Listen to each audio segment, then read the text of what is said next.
Alright, there we go again. Here we go again. Let's go. Halo, hai teman-teman semua. Welcome back to with me, MC Gabris Mirawan. And yeah, di video kali ini kita akan cerita tentang sedikit tentang dream.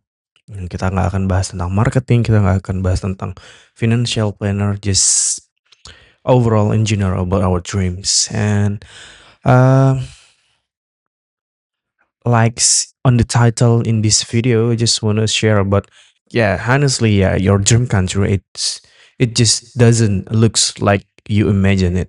That's life gitu loh. Aku pengen bahas tentang kayak ya sebenarnya mimpi kita tuh udah terjadi, cuma cuma bayangannya tuh nggak sesuai sama aja sama kepala yang ada di kepala kita gitu.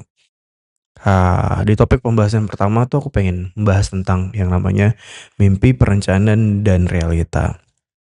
Dimana sebenarnya aku pernah di satu titik dalam hidupku, dimana aku sadar satu hal tentang ternyata mimpi itu memang sama seperti yang Panji Pragiwaksono katakan bahwa mimpi itu tuh nggak pernah mati, dan yang sering terjadi justru yang mati itu orangnya, bukan mimpinya. Yang sering terjadi itu adalah mimpi itu akan tetap bangun di masa tua dalam bentuk penyesalan, dan kita semua nggak mau hal itu terjadi. Sebisa mungkin kita lakukan yang kita mau supaya itu bisa kejadian dan tidak menjadi sesuatu penyesalan di kemudian hari. Yang penting at least kita udah ngelakuin gitu loh. Jadi bukan mimpinya yang mati, tapi usahanya yang mati dari apa-apa step yang kita lakukan untuk tidak mengarah ke sana. Jadi kayak sebenarnya bukan mimpinya yang mati, tapi orangnya yang mati gitu loh. Oleh karena itu, mimpi itu seharusnya tidak hanya dikejar menggunakan harapan, tetapi dikejar dengan sesuatu yang namanya perencanaan atau planning. That's why kita butuh itu untuk mencapai goals-goals dari mimpi kita gitu. Kemudian poin selanjutnya yaitu adalah tentang mimpi, kaya dan sukses. Sebenarnya ya banyak orang menjadi kaya, banyak orang menjadi sukses. Tapi variabelnya apa sih gitu loh. Satu hal yang perlu kita sadari bahwa ternyata tuh sukses dan kaya itu adalah dampak dari apa yang sudah kita lakukan. Bukan tujuan utama, tapi melainkan dampak dari apa yang kita lakukan setiap hari. Jadi bukan dari hasil suatu keputusan besar, tapi dari keputusan-keputusan kecil yang kita ambil setiap hari continuously dan konsisten. Dan kita ngelakuinnya juga dengan sepenuh hati, dengan hati kita, dan kita menjalankan itu dengan apa ya? Dengan passionate gitu, sehingga in the future akan menghasilkan. Jadi sebenarnya mimpi kayak kaya dan sukses itu sebenarnya dampak dari apa yang kita lakukan setiap hari dengan sebaik mungkin.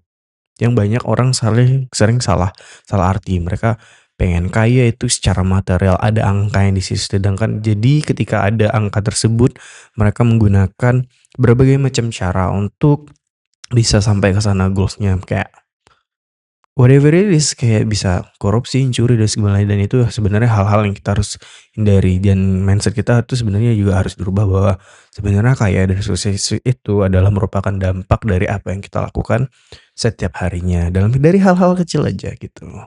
Kemudian poin tentang kesenangan dan kedisiplinan gitu loh. Eee, Kalau diminta orang-orang mengenai atau mempertanyakan kepada diriku tentang 2 hal yang membuat seseorang bertahan dan berkembang, jawabannya itu hanya ada 2, yaitu kesenangan dan disiplin. Kenapa demikian? Karena dengan kita punya kesenangan, kita tuh akan memulai. Ketika kita memulai, kita akan passion dan kita akan konsisten gitu loh. Kenapa? Karena biasanya kita tuh suka sama hal itu, dan perjalanan ini akan panjang karena itu adalah hal yang kita sukai gitu. Dan yang kedua, disiplin. Banyak orang di luar sana tuh juga nggak ngerti apa yang mereka mau, apa yang mereka inginkan. Satu cara yang bisa mereka lakukan hanyalah disiplin. Karena ketika kamu disiplin, itu akan bisa membuat kamu tuh bertahan. Bertahan dan balik lagi konsisten, dan setiap hari kamu melakukannya itu dan apa ya? Konsisten. Jadi kayak kamu bergerak daripada kamu hanya diam. Paham gak sih? Kayak gitulah intinya, gitu kayak jadi, tanpa kesenangan kita tuh kadang cepat lelah, tapi tanpa disiplin, kita tuh tidak akan pernah sampai tujuannya. Jadi disiplin itu yang membuat kita konsisten, dan ketika kita punya rasa senang itu membikin suatu gairah supaya kita juga bisa bergerak gitulah. Kemudian poin selanjutnya itu adalah tentang mimpi itu harus spesifik. Masalahnya banyak dari kita tuh mimpi yang terlalu abstrak. Ingin sukses, ingin hidup lebih baik, ingin bahagia. Sedangkan bahagia ini kan sangat rapuh sekali ya. Bahagia gimana sih cara kamu menilai suatu kebahagiaan? Dengan ketawa terus kan disangka gila kali. Terus kayak gitulah. Mimpi itu harus spesifik. Itu bukan mimpi sebenarnya, yang beberapa hal yang kita kita aku sebutin tadi itu adalah sebuah keinginan. Nah, mimpi itu perlu spesifik, dan mimpi spesifik itu harus diubah menjadi misi. Contoh kayak, mimpiku tahun ini aku pengen punya tabungan 1 miliar. Nge-breakdown-nya kayak gimana? Oh, per bulan aku harus nyisihkan segini nih untuk tabunganku. Terus juga udah tahun ini aku pengen liburan, let's say. Untuk ngecapainya kamu berubahin jadi misi. Terus kamu breakdown kayak, oh berarti tiap bulan aku harus nabung kayak gini. Tapi uh, aktif incomeku tidak sebanyak itu loh. Ya udah, kamu mungkin bisa cari kerjaan sampingan, atau kamu bisa bikin suatu bisnis yang lain. Gimana caranya kamu bisa sampai ke goals dan tujuan yang kamu impikan tersebut. Jadi itulah pentingnya mimpi itu harus spesifik. Dan ketika kamu punya mimpi yang spesifik, itu harus diubah menjadi misi satu-satu supaya kamu bisa sampai dan ke tujuan atau goals yang kamu mau gitu loh. Misi itu butuh perencanaan, dan perencanaan itu butuh langkah nyata. Itu sebabnya penting punya sebuah perencanaan supaya kita ngerti dan tahu gimana how to achieve this goal gitu loh. Kita bisa pecah dari 3 bulan awal, 6 bulan awal, atau kamu dalam setahun kamu mau bagi ke langsung ke 4 kuarter. Dalam per kuarternya kamu mau ngelakuin apa aja, per minggunya mau ngelakuin apa aja, bisa gitu loh. Kayak ya balik lagi sama mimpi yang kamu mau harus spesifik, harus ngerti. Mmm, and the end of the day kamu harus ngerti sama diri kamu sendiri sih sebelum kamu bisa ngelangkah dan sebenarnya apa yang kamu mau gitu loh. Kemudian poin di video ini aku juga mau sampaikan tentang karir dan job. Ada satu pertanyaan penting, di mana apakah karir dan job itu sama? Sebenarnya berbeda. Job itu adalah apa yang kamu lakukan untuk bertahan hidup, sedangkan karir adalah arah kemana yang kamu ingin kembangkan. Let's say, karirku itu di bidang hospitality. Pekerjaanku as a marketing.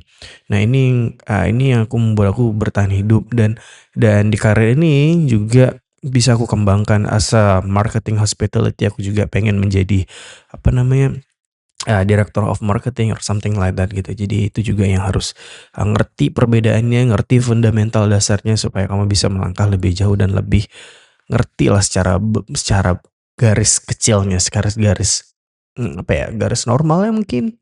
Nah, ya dan ya di luar sana tuh ternyata tidak semua orang tuh bisa hidup dari mimpi, and that's okay, nggak apa-apa gitu loh. Yang penting kamu sebagai manusia, apalagi sebagai laki-laki, ya harus punya jiwa survival mode dan punya jiwa-jiwa provider untuk kamu curiosity untuk selalu pengen berjuang dan gimana caranya untuk bisa bertahan hidup. Karena kodrat laki-laki ya balik lagi kerjakan.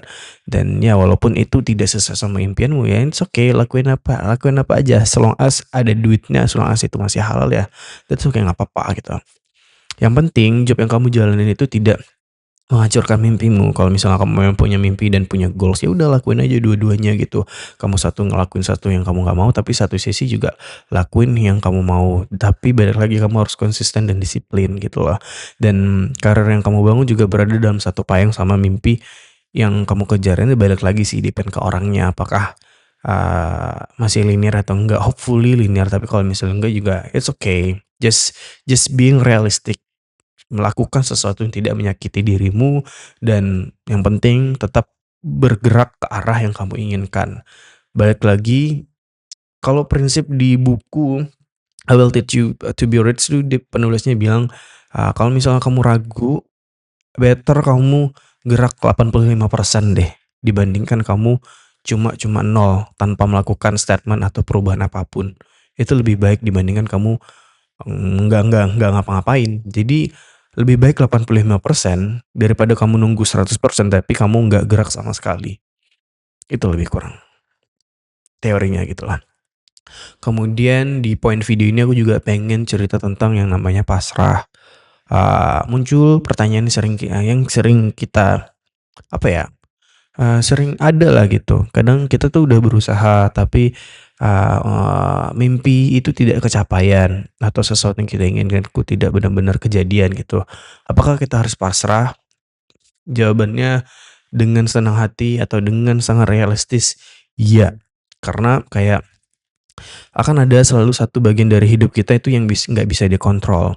Ada sesuatu yang nggak bisa kita kontrol, ada sesuatu yang nggak bisa kita semua apa ya, berputar atau berporos pada diri kita nggak ada, nggak bisa kita kayak gitu. Kita harus belajar juga yang jadinya humanity atau humanly, I don't know bahasanya apa, intinya adalah kamu tidak bisa menganggap bahwa dunia itu berputar pada dirimu saja dan berporos pada dirimu saja. Ternyata ada banyak aspek di luar sana yang untuk bahwa membuktikan bahwa kamu tuh bukan siapa-siapa loh dan kamu tuh harus dituntut belajar dan dituntut untuk ikhlas pada sesuatu yang di luar kontrol kamu dan jawabannya itu tentang suatu kepasrahan yang kamu harus ya pasrah dan pasrah ini itu bukan berarti kamu menyerah tetapi pasrah ini artinya adalah menerima hasil dalam arti setelah kamu melakukan bagian dari apa yang kamu kerjakan dengan sebaik-baik mungkin. Kalau dalam Islam namanya ikhtiar gitulah.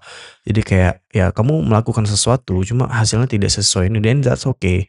Yang penting kamu sudah melakukan sebaik mungkin dan kamu tetap konsisten menjalaninya. Dan nggak apa-apa gitu loh. Setidaknya setiap hari kamu tuh selalu melakukan sesuatu hal-hal yang baik untuk dirimu sendiri dan bisa kamu improve dan kamu tuh bisa grow up lebih baik dibandingkan sebelum-sebelumnya gitu loh.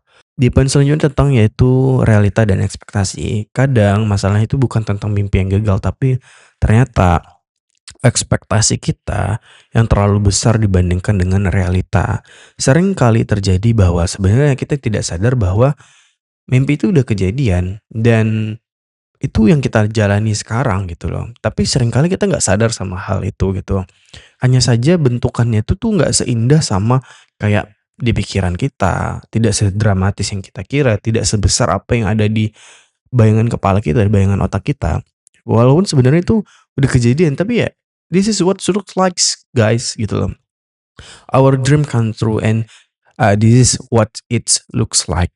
Terakhir, penutup dari video kali ini adalah aku belajar satu hal di mana kita harus being flexible with who things looks and being consistent with what they are.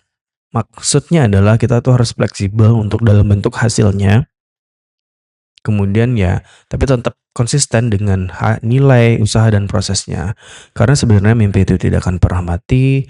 Yang perlu kita lakukan hanyalah mengejarnya dengan sadar, dengan perencanaan, dan dengan hati yang utuh untuk semua impian kita itu bisa tercapai sesuai yang kita inginkan. Barangkali itu saja. Hope you guys enjoyed it. I'm Siga Prismarawan and yeah, see you the next video. Welcome February. That's it. I don't know, di video bagian awal kayaknya aku masih nervous ya, jadi kayak gak jelas. Peace.